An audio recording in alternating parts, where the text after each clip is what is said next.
కలియుగము సాధన. మనకి కృతయుగం, త్రేతాయుగం, ద్వాపరయుగం, కలియుగం అని 4 యుగాలు. ఒక్కొక్క యుగమునందు ఒక్కొక్క లక్షణము పొడసూపుతూ ఉంటుంది. ఏ యుగంలోనైనా తరించడానికి ప్రమాణం మాత్రం వేదమే. వైదికమైనటువంటి జీవితము మాత్రమే సాధనము. వైదికమైన జీవితము అని నేను అన్నప్పుడు అది కేవలముగా ఎవరో కొంతమందికి మాత్రమే చెందినది అని భావన చెయ్యకూడదు. వేదము భగవంతుని యొక్క ఊపిరి. సమస్త మానవాళి తరించడానికి ప్రమాణము వేదం ఒక్కటే. అటువంటి వేదాన్ని ప్రమాణంగా చేసుకుని జీవితాన్ని తీర్చిదిద్దుకోవడాన్ని వైదికము అని పిలుస్తారు. అంతేకాని వైదికము అన్న మాటకు అర్థం ఏదో ఒక్క బ్రాహ్మణులకు మాత్రమే సంబంధించినది అని పొరపాటు పడకూడదు. అందరూ తరించడానికి వేదమే మార్గం చెప్పింది. అటువంటి మార్గాన్ని అవలంబించి తరించడానికి ప్రయత్నించడాన్ని వైదికమైనటువంటి జీవితము అంటారు. అటువంటి వేదమే అన్ని యుగములలోనూ ప్రమాణమై ఉంటుంది. కలియుగం దగ్గరికి వచ్చేటప్పటికీ కొన్ని ప్రత్యేకమైనటువంటి ఇబ్బందులు ఉంటాయి. ఎందుకంటే ఎప్పుడైనా సరే ధర్మాచరణము చెయ్యాలి అంటే ఆ ధర్మాచరణమునందు దేశము కాలము అనేటటువంటి 2 చాలా ప్రధానమైనటువంటి పాత్ర పోషిస్తాయి. మనం ఎక్కడున్నాం, ఏ కాలంలో ఉన్నాం, ఈ రెండిటికి విశేష ప్రాధాన్యత ఉంటుంది. ఈ యుగం కలియుగం. కలిపురుషుడి యొక్క ఉత్పత్తే చాలా ఆశ్చర్యకరమైనటువంటిది.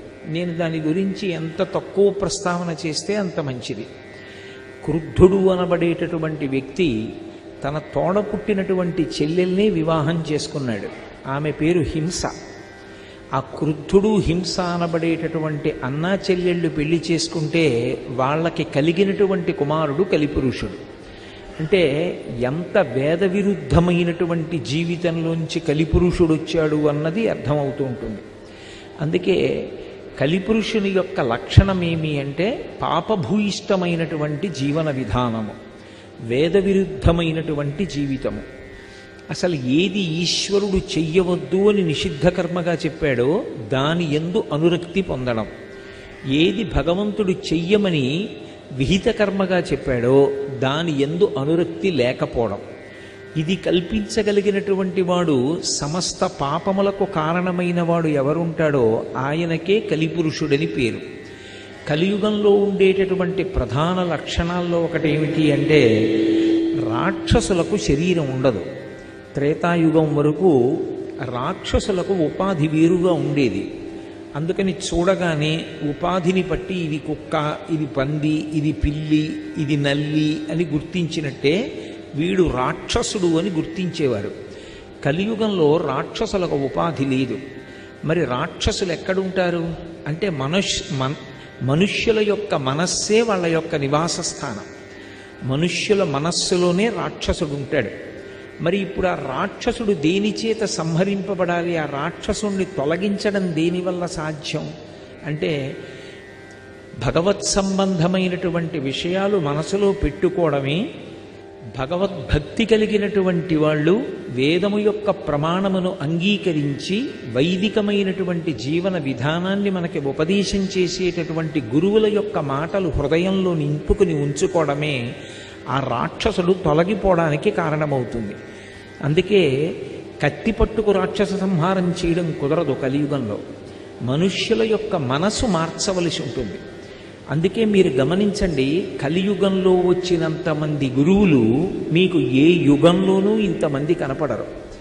రామకృష్ణ పరమహంస, స్వామి వివేకానందుడు, అలాగే భగవాన్ రమణులు, కామకోటి పీఠాన్ని అధివసించినటువంటి మహాపురుషులు చంద్రశేఖరీంద్ర సరస్వతి మహాస్వామి, శృంగగిరి పీఠాన్ని అధివసించినటువంటి విద్యారణ్యులు చంద్రశేఖర భారతీ మహాస్వామి, అభినవ విద్యాతీర్థ మహాస్వామి, ఉగ్రనరసింహ భారతీ మహాస్వామి, అలాగే ఎందరో పెద్దలు ఈ లోకంలో అవతార స్వీకారం చేశారు.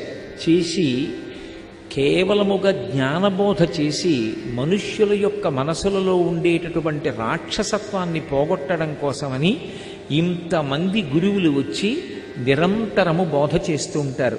ఇందులో అసలు ఎప్పుడో ఎక్కడో ఒక వటవృక్షం కింద కూర్చుని తాను చిన్ముద్ర పడితే సనకసనందనాది మహర్షులకు తప్ప ఆ మౌన వ్యాఖ్య ఇతరులకు అర్థం కాదని శంభోర్మూర్తిశ్చరతి భువనే శంకరాచార్య రూప త్యక్వా మౌనం వటవిటపినో మూలతో నిష్పతంతి. ఆ వటవృక్షం కింద కూర్చుని తాను చిన్ముద్ర పడితే కొంతమందికి మాత్రమే అర్థమవుతుందని తాను ఈ దేశమంతటా సంచారం చేసి వేదము యొక్క ధర్మాన్ని లోకానికంతటికీ ప్రచారం చేయడం కోసమని తాను సన్యాసాశ్రమ స్వీకారం చేస్తే ఒక చోట ఉండవలసిన అవసరం లేకుండా పాదచారి అయి భారతదేశమంతటా పర్యటించడానికి అవకాశం ఆశ్రమధర్మంగా దొరుకుతుందని తాను చిన్నతనంలో సన్యసించి భారతదేశమంతటా పాదచారి అయి పర్యటించి వేదము యొక్క ప్రమాణాన్ని, వేదాంతర్గతమైనటువంటి అద్వైత సిద్ధాంతాన్ని, భక్తితో కూడినటువంటి కర్మాచరణము యొక్క ప్రాధాన్యాన్ని, షణ్మత స్థాపనాచార్యులై పంచాయతన పూజా విధానాన్ని ప్రవేశపెట్టి ఎన్నో స్తోత్రములను మనకు అందించి కైలాసం నుంచి 5 శివలింగాలు తీసుకొచ్చి భారతదేశంలో ప్రతిష్ఠించి సౌందర్యలహరి వంటి స్తోత్రాన్ని అమ్మవారి దగ్గర నుండి తీసుకొచ్చి మనకు అనుగ్రహించి ఎన్నో దేవాలయాలకి కుంభాభిషేకాలు చేసి శ్రీచక్ర ప్రతిష్ఠ చేసి ప్రాతస్మరామి స్తోత్రం దగ్గర నుంచి ప్రస్థానత్రయమైనటువంటి భగవద్గీత, ఉపనిషత్తులు, బ్రహ్మసూత్రములకు వ్యాఖ్యానమిచ్చి భారతదేశాన్ని వైదికమైనటువంటి మార్గంలో ప్రయాణింపచేయడమే కాకుండా అవైదికమైనటువంటి వాదనలు మళ్ళీ ఈ దేశంలో ప్రబలకూడదని తూర్పున జగన్నాథులో గోవర్ధన పీఠము, పడమర ద్వారకలో కాళికాపీఠము, ఉత్తరమున బదరికాశ్రములో జ్యోతిపీఠము, దక్షిణమున శృంగగిరిలో శారదాపీఠముంచి కామకోటి మఠాధిపతులై ఈ దేశాన్ని ఉద్ధరించినటువంటి మహాపురుషులు శంకర భగవత్పాదులు. అలా ఎందరో గురువులు అనుగ్రహిస్తూనే ఉన్నారు, వస్తూనే ఉన్నారు, జ్ఞానబోధ చేస్తూనే ఉన్నారు. దానికి కారణం కలియుగంలో మనుష్యుని యొక్క మనస్సులో ఆ రాక్షసులు కూర్చుని ఉండడం, మనుష్యుణ్ణి సంహరించడం సాధ్యం కాదు కాబట్టి ఆ రాక్షసుల్ని తొలగించేటటువంటి ప్రయత్నం చెయ్యడం. కలియుగం యొక్క ప్రభావం ఎలా ఉంటుంది, కలియుగంలో ఉండేటటువంటి లక్షణాలు ఎలా ఉంటాయి, ఈ విషయాల్ని మనకి ప్రధానంగా భాగవతం చెప్పింది. మహాభారతంలో ఆరణ్య పర్వంలో ధర్మరాజు గారిని కలుసుకొని అక్షహృదయాన్ని ఉపదేశం చేసేటటువంటి సమయంలో బృహదశ్వుడు అనబడేటటువంటి మహర్షి కలియుగ లక్షణాల్ని వివరించాడు. కలియుగం ఎలా ఉంటుంది అనేటటువంటి విషయాల్ని బోధ చేశాడు. ద్వాపర యుగం పూర్తయి కలియుగం ప్రారంభమైంది. పరీక్షిన్ మహారాజు గారు ధర్మరాజు గారి యొక్క మనవడు పట్టాభిషేకం చేసుకుని రాజ్యాన్ని పరిపాలన చేస్తున్నాడు. కురుజంగాల దేశము అనబడేటటువంటి ప్రాంతంలో కలిపురుషుడు ప్రవేశించాడు అని వార్త వచ్చింది. కలిపురుషుడు ప్రవేశిస్తే ధర్మము నశించిపోయి లోకమంతటా అధర్మము ప్రబలిపోతుంది. ధర్మము అంటే ఏది వేదము చేత చెప్పబడిందో అది మాత్రమే ధర్మము. ధర్మము ఇది అని చెప్పడానికి అధికారము ఎవ్వరికీ లేదు లోకంలో. ఇది ధర్మము అని చెప్పాలంటే దానికి అధికారమున్నది వేదమొక్కటే. ఈ మధ్యకాలంలో ఆంధ్రదేశం అలాగే ఈ చెన్నై పట్టణంలోనూ ధర్మ విజయ యాత్ర చేసి ఇక్కడ చాతుర్మాస్యం చేసినటువంటి శృంగగిరి పీఠాధిపతులు భారతీ తీర్థ మహాస్వామి వారు కూడా ధర్మ విజయ యాత్ర అన్న పేరుతోటే యాత్ర చేసి ప్రతి చోట చెప్పిన మాట అదే. ధర్మమును చెప్పడానికి అధికారం ఎవరు? కేవలము వేదమొక్కటే. వేదమునకు వినా ధర్మము ఇది అని చెప్పేటటువంటి అధికారము ఎవ్వరికీ లేదు. ఆ ధర్మం ముందు తెలుసుకోవాలి. అందుకే శంకర భగవత్పాదులు అవతార పరిసమాప్తి చేస్తూ వేదో నిత్యమధీయతాం తదుదితం కర్మస్వనుష్ఠీయతాం అంటారు. ప్రతిరోజు వేదమంత్రాలు వినండి. వేదంలో ఏం చెప్పబడిందో దాన్నే అనుష్ఠానం చెయ్యండి. ఇప్పటిదాకా ఇక్కడ కూర్చుని పండితులు ఆ వేద మంత్రాలన్నింటినీ కూడా పఠించారు. అందులో భద్రం కర్ణీభిః శృణుయామ దేవాః అంటూ మొదలుపెట్టారు. మా చెవులు మంచి మాటలు వినుగాక, మా కన్నులు మంచి విషయములను మాత్రమే చూడుగాక, మా శరీరమును ఆవహించినటువంటి దేవతలు మా చేత సత్కర్మలను చేయించెదరుగాక, అని ఎప్పుడూ కూడా వేదము చేత చెప్పబడినటువంటిది ఏది ఉన్నదో తదుదితం కర్మస్వనుష్ఠీయతాం, వేదం ఎలా చెప్పిందో అలాగే కర్మ చెయ్యి. శంకర భగవత్పాదాచార్య స్వామి వారి యొక్క అవతార పరిసమాప్తిలో ఆయన ఈ దేశానికంతటికీ ఇచ్చినటువంటి సందేశం అదే. అటువంటి ధర్మము తెలుసుకోవడం ఒకెత్తు, అనుష్ఠాన పర్యంతంలోకి తెచ్చుకోవడం ఒకెత్తు. ధ్రియతేవా జనైరితి ధర్మం అంటుంది అమరకోశం. ఎవడు ధర్మాన్ని పట్టుకున్నాడో వాణ్ణి ధర్మం రక్షిస్తుంది. ధర్మో రక్షతి రక్షితః అంటే ధర్మాన్ని రక్షించడం అంటే ధర్మాన్ని అనుష్ఠానం చెయ్యడం, ధర్మాన్ని పాటించడం. అలా ఎవరు ధర్మాన్ని పాటిస్తారో వాళ్ళని ధర్మము రక్షిస్తుంది. కాబట్టి ఇప్పుడు ఆ ధర్మము లుప్తమైపోతుంది. కలిపురుషుడు ప్రవేశిస్తే తన పరిపాలనలో ధర్మము లుప్తము కావడానికి వీల్లేదు. శ్రీకృష్ణ పరమాత్మ యొక్క సహాయంతో నా తాతలైనటువంటి ధర్మరాజాదులు, పాండవులు 5 ఎంతో ధర్మాన్ని ఈ లోకంలో స్థాపించారు, నిర్వహించారు. నేను పరిపాలన చేస్తుండగా ధర్మము లుప్తము కాకూడదని పరీక్షిత్ మహారాజు గారు కురుజంగాల దేశంలో కలిపురుషుడు ప్రవేశించాడని తెలిసి ఈ భూమి మీద ఆయన ఊంచుకోకూడదని గబగబా వెళ్ళాడు. వెళ్ళేటప్పటికి కలిపురుషుడు ఇంకా అక్కడికి ప్రవేశించలేదు.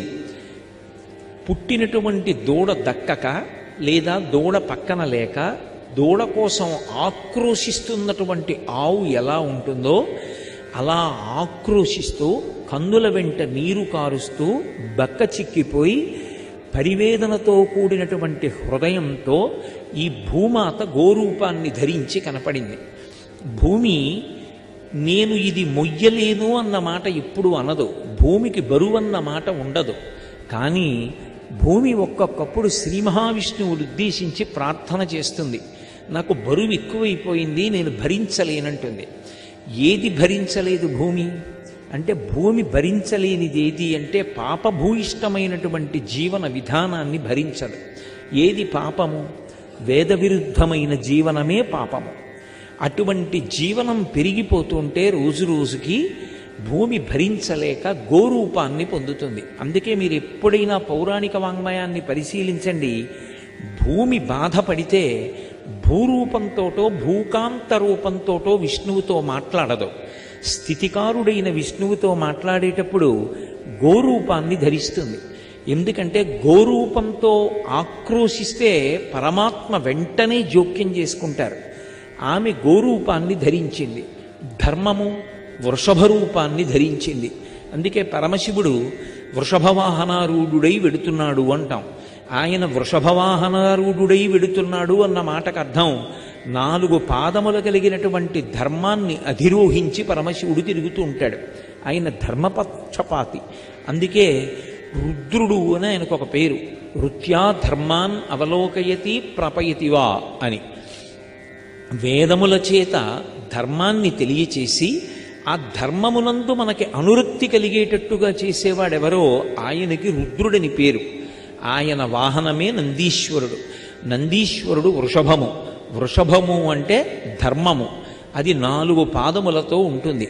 అటువంటి ఎద్దు ఒక్క కాలుతోటే నడుస్తోంది, 3 కాళ్ళు లేవు. 3 కాళ్ళు లేనటువంటి ఎద్దు ధర్మానికి ప్రతీక. ఏడుస్తున్నటువంటి ఆవు భూమికి ప్రతీక. భూమికి ప్రతీక అని నేను అన్నప్పుడు ఏదో ప్రాతినిధ్యం వహించింది అని అర్థం చేసుకోకూడదు. భూమి గోరూపాన్ని ధరించింది, ధర్మము వృషభ రూపాన్ని ధరించింది. ధరించి ఆ భూదేవి ఏడుస్తూ కనపడింది. అప్పుడు ఆ వృషభం అడిగింది, అంటే ధర్మం అడిగింది, ఏమమ్మా ఏడుస్తున్నావు, ఎందుచేత బాధ కలిగింది తల్లి నీకు అని అడుగుతూ కొన్ని ప్రశ్నలు వేసింది.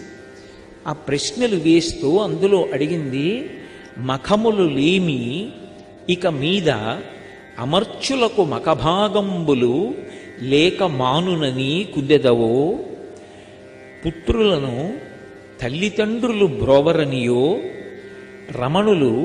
రమణుల రక్షింపరనియో, భారతి కుజనుల ప్రాపించుననియో, సద్విప్రులు రాజుల సేవింతురనియో, హీనవంశజాతులు పరిపాలనము చేతురనియో, కులిశ హస్తుండు వర్షములు కురియింపనందున ప్రజలు దుఃఖముల ములుగుదురనియో, లేక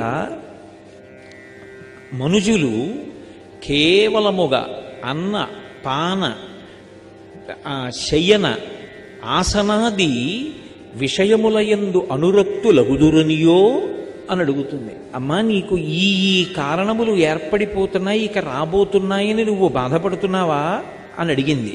ఆ వేసినటువంటి ప్రశ్నలు కొన్ని అడిగింది. ఏమిటా ప్రశ్నలు అంటే, అది అడిగినది ధర్మం. ధర్మరూపంలో ఉన్న ఎద్దు అడుగుతోంది.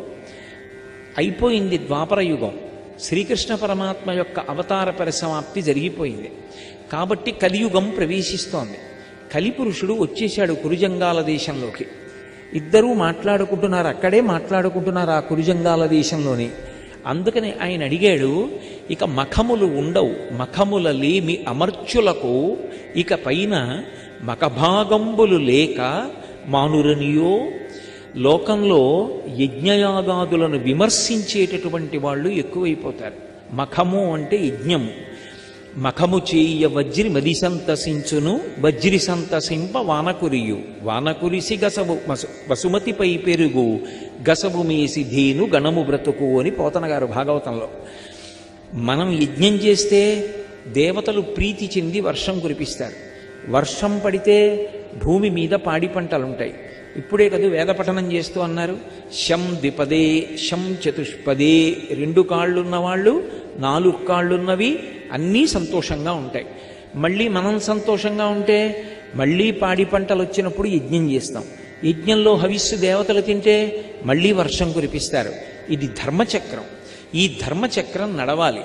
కానీ అమ్మా, కలియుగం వచ్చేటప్పటికీ యజ్ఞయాగాది క్రతువులను విమర్శించేటటువంటి వాళ్ళు, యజ్ఞం ఎందుకు చెయ్యాలి, యాగం ఎందుకు చెయ్యాలనేటటువంటి వాళ్ళు, దానిని నిరసించేటటువంటి వాళ్ళు, తేలిక చేసి మాట్లాడేటటువంటి వాళ్ళు ఎక్కువవుతారు. ఎక్కువైన కారణం చేత యజ్ఞయాగాది క్రతువులు నడవవు. అసలు సనాతన ధర్మానికి ప్రాణమంతా ఎక్కడ ఉంది అంటే అగ్ని ఆరాధన యందు ఉంది.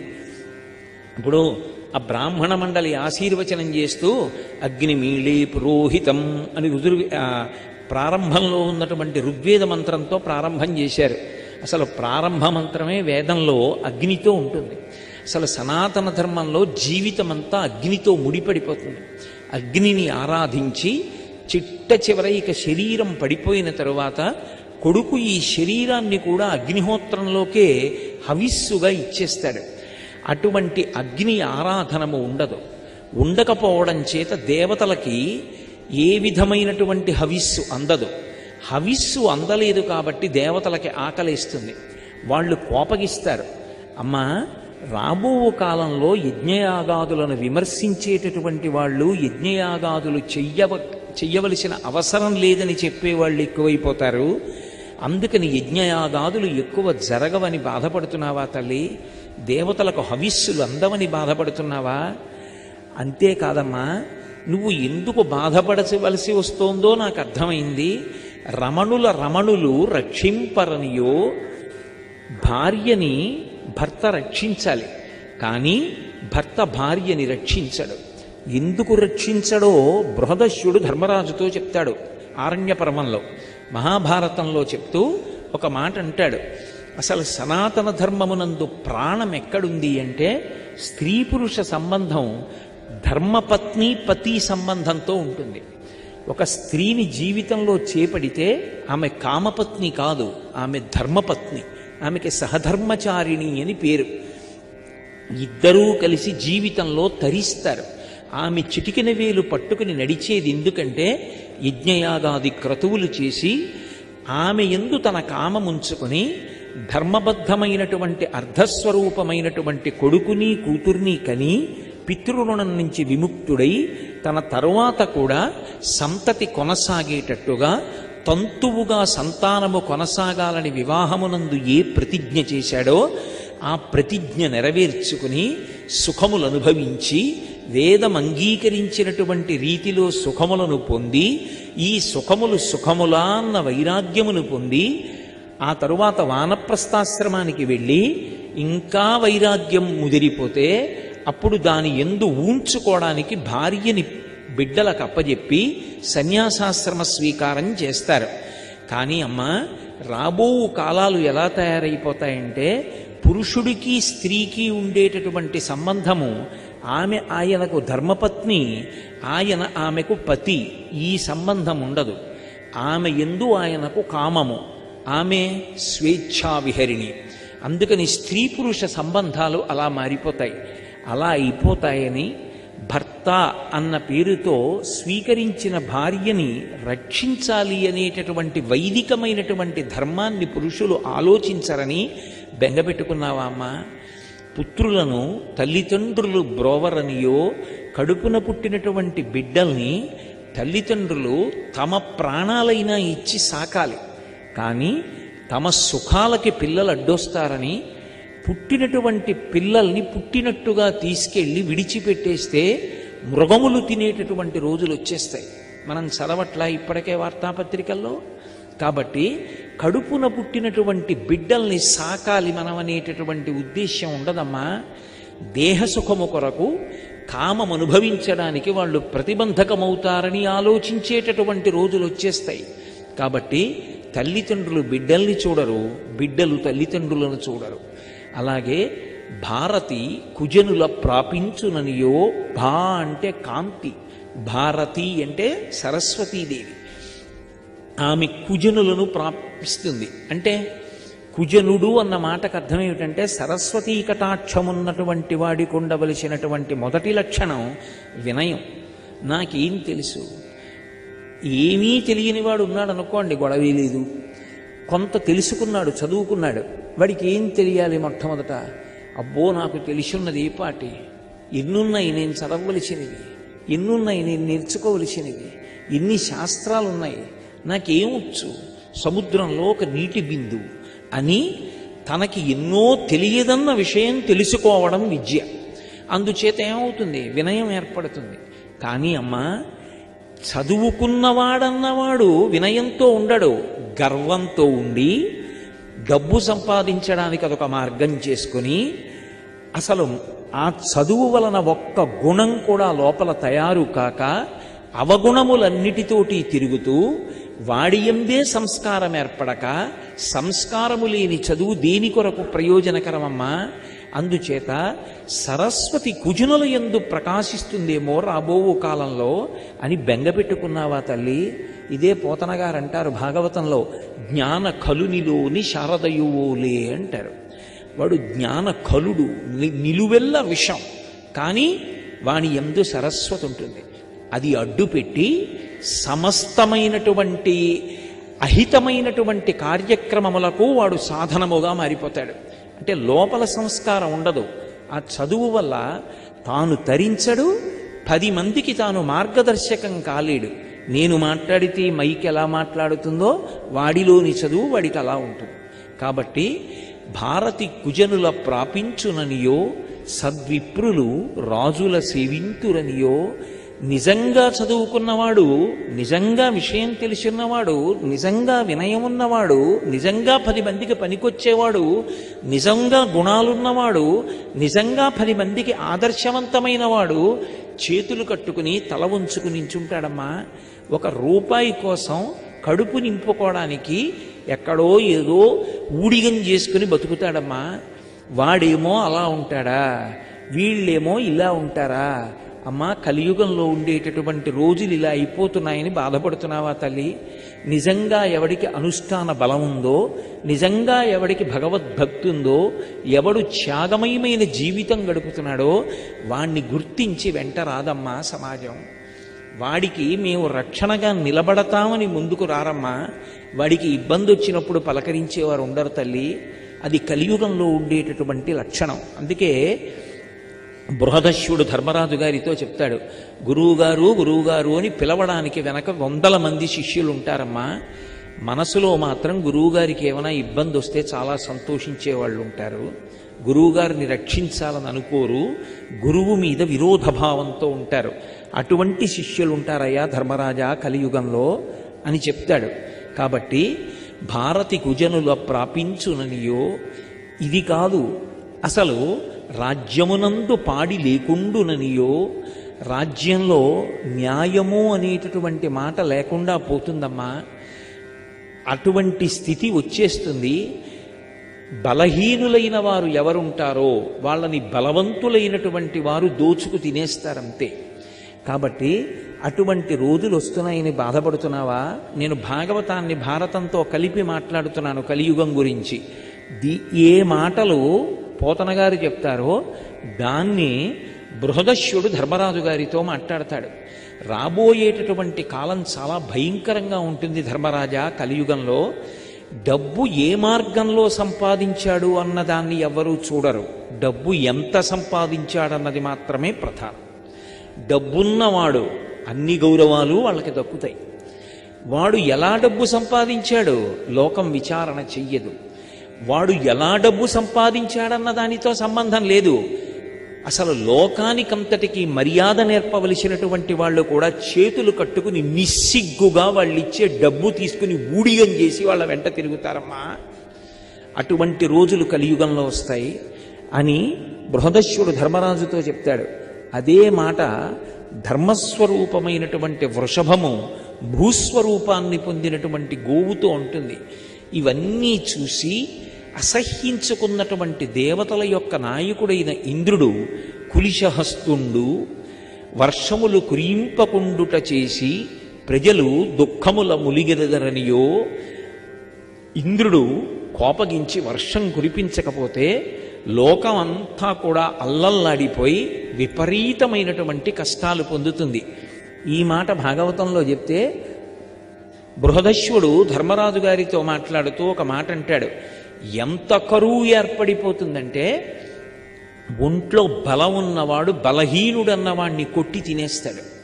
ఇక మిగిలిన వాళ్ళు అరణ్యాల్లోకి పారిపోతారు. గ్రామాలు తగ్గిపోతాయి, అరణ్యాలు పెద్దవైపోతాయి. మెల్లిమెల్లిగా గ్రామాలు పట్టణాలు అరణ్యాలుగా మారిపోతాయి. మారిపోవడంలో ఏమైపోతుందంటే క్రూర మృగాలు యథేచ్ఛగా తిరగడం మొదలు పెడతాయి. ఆయుర్దాయమా నశించిపోవడం ప్రారంభమైపోతుంది. పురుషుడు బాగా బ్రతికాడు, దీర్ఘాయుష్మంతుడయ్యాడు అంటే 16 సంవత్సరములు. ఆడవారికి బిడ్డలు ఎప్పుడు పుడతారు అంటే 8వ ఏట సంతానాన్ని కనేస్తారు.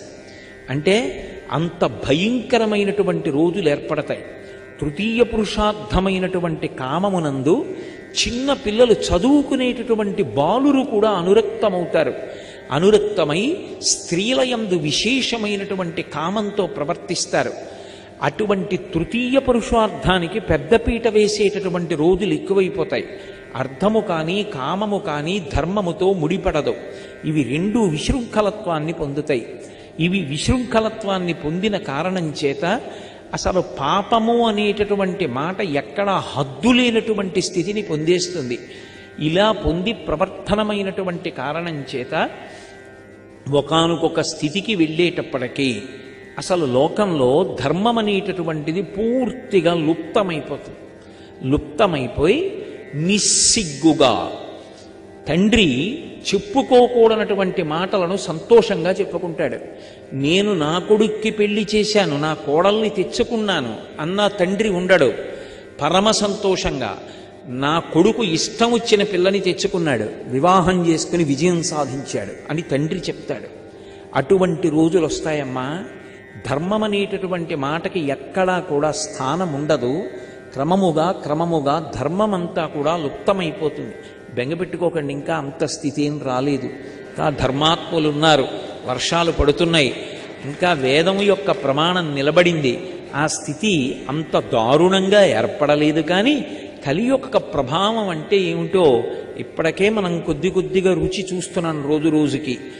అన్నిటినీ మించి ఆయుర్దాయం తగ్గిపోతున్నటువంటి కారణం చేత, తేజోక్షయమైపోతున్నటువంటి కారణం చేత ప్రజలకి చదువు మీద అనురక్తి ఉండదు. ఎక్కువగా శాస్త్రాన్ని చదువుదామని కానీ మనసుని మంచి భావాలతో నింపేటటువంటి విషయాల్ని కానీ చదవడం తగ్గిపోతుంది. ఎప్పుడైతే చదువు తగ్గిపోయిందో సంస్కార బలం తగ్గిపోతుంది. సంస్కారము తగ్గిపోతే మోహము పెరిగిపోతుంది. మోహము పెరిగిపోతే లోభము పెరిగిపోతుంది, లోభము పెరిగిపోతే కామము పెరిగిపోతుంది, కామము పెరిగిపోతే క్రోధము పెరిగిపోతుంది, క్రోధము పెరిగిపోతే పగ పెరిగిపోతుంది, పగ పెరిగిపోతే కలహాలు పెరిగిపోతాయి, కలహాలలో మనుష్యులు పశువులైపోతారు, అయిపోయి ఒకరినొకరు పొడుచుకుని చచ్చిపోతారు, సమూహాలు సమూహాలుగా పడిపోతారు. ఇంతటి భయంకరమైనటువంటి స్థితి ఏర్పడుతుంది.